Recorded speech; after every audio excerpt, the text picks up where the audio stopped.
مورخہ 29 ستمبر 2022 مطابق 2 ربیع الاول 1444 ہجری کے اودنامہ وائس ایڈیشن میں آپ کا خیر مقدم ہے۔ پیش خدمت ہیں اودنامہ میں شائع خاص خبروں کی تلخیص۔ 2 مرحلوں کی ملک گیر چھاپے ماری اور 240 سے زیادہ افراد کی گرفتاری کے بعد مرکز نے گزشتہ شام پاپولر فرنٹ آف انڈیا پر 5 سال کے لیے پابندی عائد کر دی۔ ایک سرکاری نوٹیفیکیشن میں کہا گیا ہے کہ پی ایف آئی اور اس سے وابستہ تنظیموں یا محاذوں کو یو اے پی اے کے تحت فوری طور پر کالعدم تنظیمیں قرار دیا گیا ہے۔ آل انڈیا امام کونسل سمیت 8 دیگر تنظیموں کے خلاف بھی کارروائی کی گئی ہے۔ نوٹیفیکیشن میں مزید کہا گیا ہے کہ پی ایف آئی اور اس سے وابستہ ادارے سماجی، اقتصادی، تعلیمی اور سیاسی تنظیم کے طور پر کام کرتے ہیں، لیکن وہ معاشرے کے ایک خاص طبقے کو بنیاد پرست بنانے کے خفیہ ایجنڈے پر بھی عمل پیرا ہیں۔ وہیں دوسری جانب کیرلا پی ایف آئی اسٹیٹ جنرل سیکرٹری عبدالستار نے ایک بیان جاری کرتے ہوئے پاپولر فرنٹ آف انڈیا کو تحلیل یعنی ڈیزالو کر دیا ہے۔ مرکزی حکومت نے لیفٹیننٹ جنرل ریٹائرڈ انل چوہان کا اگلے چیف آف ڈیفنس اسٹاف کی شکل میں تقرر کیا ہے۔ وہ حکومت ہند کے فوجی معاملوں کے ڈپارٹمنٹ کے سیکرٹری کی شکل میں بھی کام کریں گے۔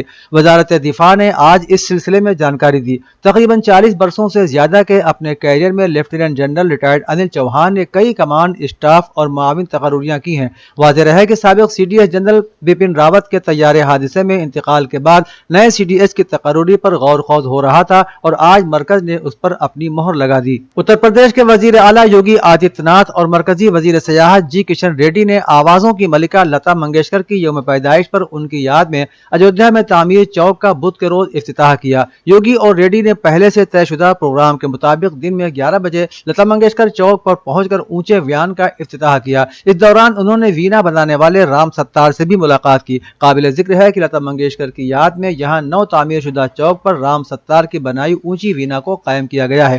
چوک کے افتتاح کے بعد وزیر اعلیٰ یوگی اور مرکزی وزیر ریڈی رام کتھا پارک کے لیے روانہ ہو گئے۔ رام کتھا پارک میں لتا منگیشکر کی یوم پیدائش پر نریندر مودی کا ویڈیو پیغام بھی دکھایا گیا، جس میں انہوں نے کہا ہے کہ لتا جی ماں سرسوتی کی ایسی ہی ایک متلاشی تھیں جنہوں نے اپنی مسحور کن آواز سے پوری دنیا کو حیرت زدہ کر دیا۔ لالو پرساد یادو نے پاپولر فرنٹ آف انڈیا اور راشٹریہ سوئم سیوک سنگھ کو سماج میں نفرت اور بغض پھیلانے والا قرار دیتے ہوئے کہا کہ ان دونوں تنظیموں پر پابندی لگنی چاہیے۔ انہوں نے کہا کہ آر ایس ایس تو اس سے بھی بدتر تنظیم ہے، اس پر پہلے بھی 2 مرتبہ پابندی لگائی جا چکی ہے۔ یاد رہے کہ آر ایس ایس پر سب سے پہلے پابندی مرد آہن سردار پٹیل نے لگائی تھی۔ بہار کے وزیر اعلیٰ نیتیش کمار نے پی ایف آئی پر پابندی سے متعلق ایک سوال کے جواب میں کہا کہ معاشرے میں عدم مساوات، تناؤ اور نفرت پھیلانے والی تمام تنظیموں پر پابندی لگنی چاہیے۔ انہوں نے یہ بھی کہا کہ بی جے پی اور آر ایس ایس دونوں پر پابندی لگنی چاہیے۔ اس کے علاوہ سنبھل سے سماجوادی پارٹی کے رکن پارلیمنٹ شفیق الرحمان برق نے کہا کہ پی ایف آئی پر پابندی لگانا غلط ہے، یہ ایک سیاسی پارٹی ہے۔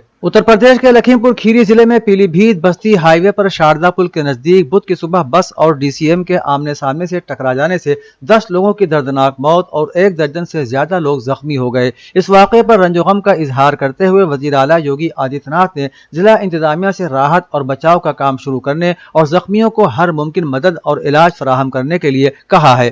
بس اور ڈی سی ایم ٹرک کے درمیان زبردست ٹکر سے بس کے پراخچے اڑ گئے۔ اس حادثے میں ہلاک ہونے والوں کی شناخت ابھی تک نہیں کی جا سکی ہے۔ اتر پردیش کے وزیر اعلیٰ یوگی آدتیہ ناتھ کی ہدایت پر مزید 3 خاتون پی ایس سی بٹالین کے قیام کی کارروائی شروع کر دی گئی ہے۔ بدھ کو دی گئی جانکاری کے مطابق جالون، بلرام پور اور مرزا پور میں خاتون پی ایس سی بٹالین قائم کرنے کے لیے زمین کی نشاندہی کر لی گئی ہے۔ خواتین کی اس پی ایس سی بٹالین کا نام رانی لکشمی بائی بٹالین رکھا جائے گا۔ اس سلسلے میں ایک تجویز تیار کر کے پولیس ہیڈ کوارٹر کو بھیج دی گئی ہے۔ خیال رہے کہ اس سے پہلے بھی یوگی حکومت نے خواتین کی حفاظت کے پیش نظر 3 خواتین پی ایس سی بٹالین کا اعلان کیا تھا، جس کے لیے زمین الاٹ ہونے کے بعد تعمیراتی کام جاری ہو گیا ہے۔ اس کے ساتھ ساتھ بٹالین کی تشکیل کے لیے بھی عہدوں کی منظوری دے دی گئی ہے۔ بھرتی کا عمل بھی جلد شروع ہو جائے گا۔ آل انڈیا محمدی مشن کے زیر اہتمام جامعہ بحر العلوم فرنگی محل میں 12 روزہ جشن عید میلاد النبی کا آغاز ہوا۔ تلاوت قرآن اور نعت خوانی کے بعد مفتی ابوالعرفان میاں فرنگی محلی نے جلسے کو خطاب کرتے ہوئے فرمایا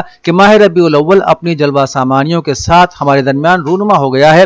اللہ تعالیٰ جل شانہ کا انتہائی فضل ہے کہ 12 ربیع الاول کو ہمارے آقا و مولا صلی اللہ علیہ وآلہ وسلم کی صبح صادق کے وقت اس دنیا میں تشریف آوری کے سبب تمام عیدوں سے بڑھ کر عید کا دن بن گیا اور یوم یوم عید میلاد النبی صلی اللہ علیہ وسلم کے نام سے موسوم ہوا اور ماہ رحمت بن کر تمام دنیا و آخرت کے انعامات سے سرفرازی کا سبب بنا۔ لائٹ اینڈ ساؤنڈ پروگرام کے تخلیق کار اور لکھنؤ دوردرشن کے پہلے ہدایت کار، آل انڈیا کیفی اعظمی اکیڈمی کے سرپرست ولایت جعفری کے 90ویں یوم پیدائش کے موقع پر آل انڈیا کیفی اعظمی اکیڈمی کے صدر پروفیسر شارر بزولوی کی صدارت میں اکیڈمی کی ایک میٹنگ ہوئی، جس میں اکیڈمی کے جنرل سیکریٹری سید سعید مہدی نے ولایت جعفری کی شخصیت اور اکیڈمی میں ان کے جڑاؤ پر روشنی ڈالتے ہوئے ان کی یاد میں ایک پروگرام 2 اکتوبر بروز اتوار بوقت 4 بجے شام Kaifi Azmi seminar hall Gurudwara road Nishat Ganj Lucknow میں کرنے کی تجویز رکھی، جس کی اکیڈمی کے صدر پروفیسر شارر بزولوی سمیت سبھی ممبران نے تائید بھی کی۔ اکیڈمی کے سیکریٹری کرونا شنکر نے اس پروگرام کا عنوان کہانیوں کی شام ولایت جعفری کے نام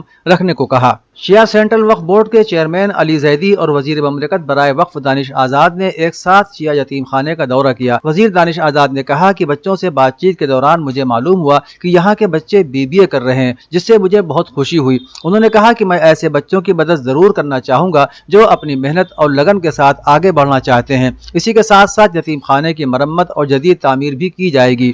دوسری جانب چیئرمین علی زیدی نے ایک مرتبہ پھر سخت موقف اختیار کرتے ہوئے کہا کہ جن لوگوں نے وقف املاک پر غلط قبضہ کر رکھا ہے یا اسے نقصان پہنچانے کی کوشش کر رہے ہیں، انہیں کسی بھی صورت بخشا نہیں جائے گا۔ اودھنامہ کے جہانما صفحے کے مطابق امام رضا علیہ السلام کے روضے کی انتظامی کمیٹی آستان قدس رضوی کے نائب سربراہ نے کہا ہے کہ گزشتہ 10 دنوں میں 1,20,00,000 زائرین نے فرزند رسول صلی اللہ علیہ وآلہ وسلم کے روضے کی زیارت کی ہے۔ آستان قدس رضوی کے نائب سربراہ محمد توکلی نے کہا کہ روضے کے 16 گیٹوں سے داخل ہونے والوں کو خاص کمپیوٹر سسٹم کے ذریعے گنا جاتا ہے۔ انہوں نے بتایا کہ حاصل شدہ ڈیٹا سے معلوم ہوا ہے کہ 1,20,00,000 زائرین گزشتہ 10 دن میں روضے میں داخل ہوئے ہیں۔ بتایا جا رہا ہے کہ اس سال امام رضا علیہ السلام کے یوم شہادت پر مشہد مقدس پہنچنے والے زائرین کی تعداد نے گزشتہ برسوں کے تمام ریکارڈ توڑ دیے ہیں۔ امریکی وزیر خارجہ اینٹونی بلنکن نے کہا ہے کہ کیف کو اپنی سرزمین کے دفاع کا مکمل حق حاصل ہے، بالخصوص وہ علاقے جن پر روس نے قبضہ کر رکھا ہے۔ انہوں نے کہا کہ ان علاقوں کو ان کے بقول آزاد کرنے کے لیے کیف امریکی ہتھیار استعمال کر سکتے ہیں۔ یوکرین میں روس کے خصوصی آپریشن کے بعد مغربی ممالک بالخصوص امریکہ نے زیلنسکی کی حکومت کے لیے مختلف نوعیت کے ہتھیاروں کی سپلائی کا سلسلہ جاری رکھا ہے، جس کے نتیجے میں روس اور یوکرین کے درمیان جنگ طویل ہوتی جا رہی ہے۔ ماہرین نے کہا ہے کہ سمندر کی تہہ میں موجود روس سے یورپ کو ملانے والی 2 بڑی پائپ لائنوں میں پراسرار گیس لیک ہونے کی وجہ سے پانی کے اندر دھماکے ہوئے ہیں، جو یوکرین اور روس کے درمیان جنگ کی وجہ سے ممکنہ طور پر کسی تخریب کاری کا نتیجہ بھی ہو سکتا ہے۔ رپورٹ کے مطابق ڈنمارک کی فوج کی جانب سے گیس لیک ہونے کی فضائی فوٹیج جاری کی گئی ہیں۔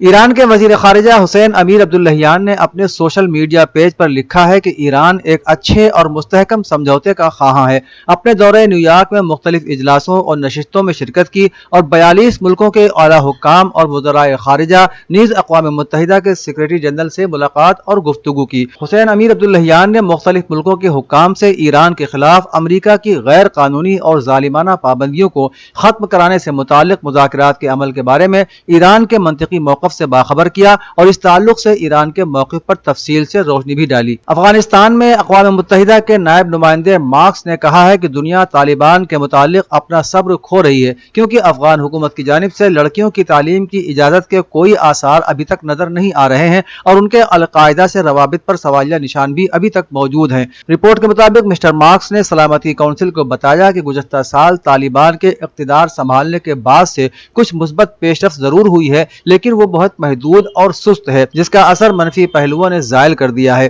انہوں نے کہا کہ افغان طالبان کے ساتھ مذاکرات کی حکمت عملی کے حوالے سے عالمی برادری میں اکثریت کے صبر کا پیمانہ لبریز ہوتا جا رہا ہے۔ اودھ نامہ میں شائع مضامین کو مکمل طور پر پڑھنے کے لیے اودھ نامہ کی ویب سائٹ www.awadhnama.com پر وزٹ کریں اور ای پیپر پر کلک کریں۔